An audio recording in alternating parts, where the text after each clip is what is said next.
এখানে প্রায় 30 জন লোক আছেন। একজন বলেন। আসলে বিদায় হয় মূলত পক্ষে দুই ধরনের, একটা হচ্ছে চিরস্থায়ী আর একটা হচ্ছে ক্ষণস্থায়ী। চিরস্থায়ী বিদায়টা একবারে চলে যায়, পৃথিবী থেকে একবারে চলে যায়, কিন্তু আমি আপনাদের মাঝে এসেছি নতুন আকারে এবং ক্ষণস্থায়ী আকারে আপনাদের মাঝে যতদিন ছিলাম আবার আমি আপনাদের মাঝ থেকে বিদায় নিয়ে ক্ষণস্থায়ী আকারে আবার চলে যাচ্ছি।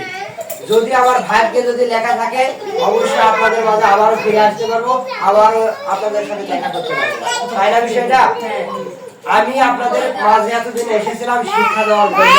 আমি আপনাদের শিক্ষক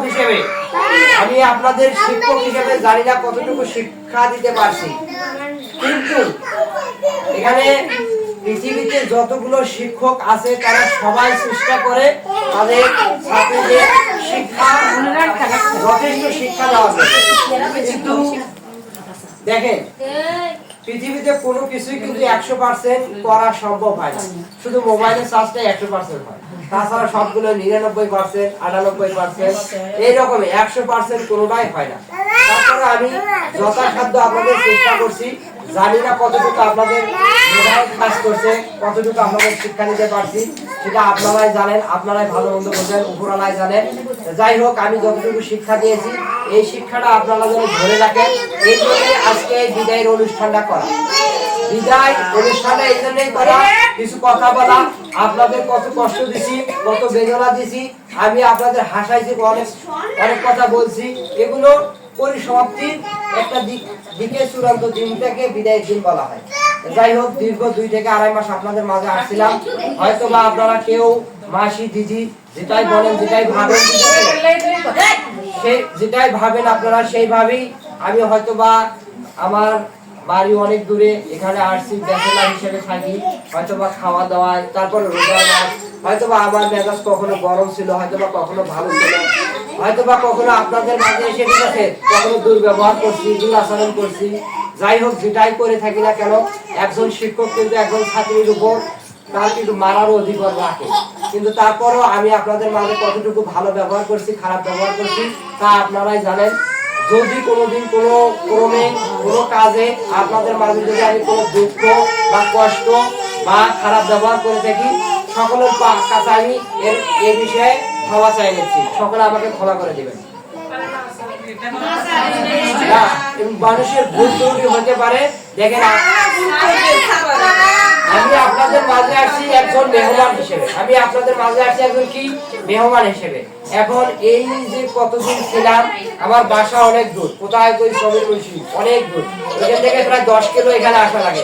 এখানে এসে প্রতিদিন ঠিক আছে আপনাদের মাঝে আসছি, হয়তো বা ওর মানসিকতা খারাপ থাকে, হয়তো বা একটু হলেও গরম হয়েছি, হয়তো বা কেউ দুঃখ পাইছে, তো অবশ্যই আপনারা ঠিক আছে এগুলো যদি ভুলে গিয়ে আমাকে যদি ক্ষমা করে দেন, আমি মনে হয় খুশি হতাম।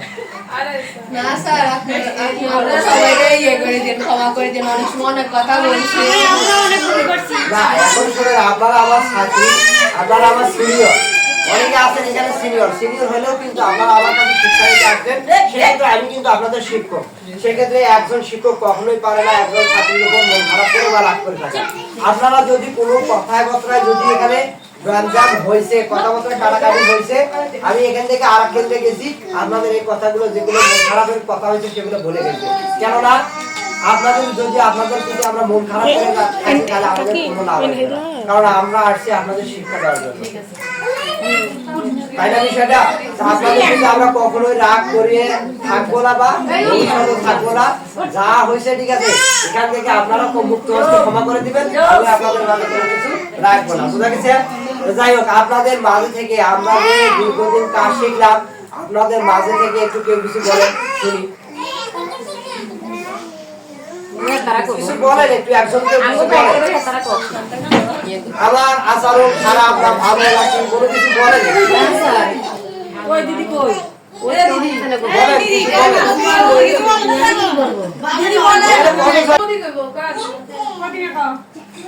বলেন, যা পারেন বলেন, সমস্যা নেই, শুনি। আপনারা কেউ শুরু করলে আমরা অনেক ধন্যবাদ, নমস্কার জানাই। আমরা এখানে 2 থেকে 2.5 মাস পর্যন্ত আপনার সাথে এসে দেখাশোনা যা শিক্ষার জন্য আসছি, শিখে যাচ্ছি। এটার মধ্যে অনেক কিছু মানুষ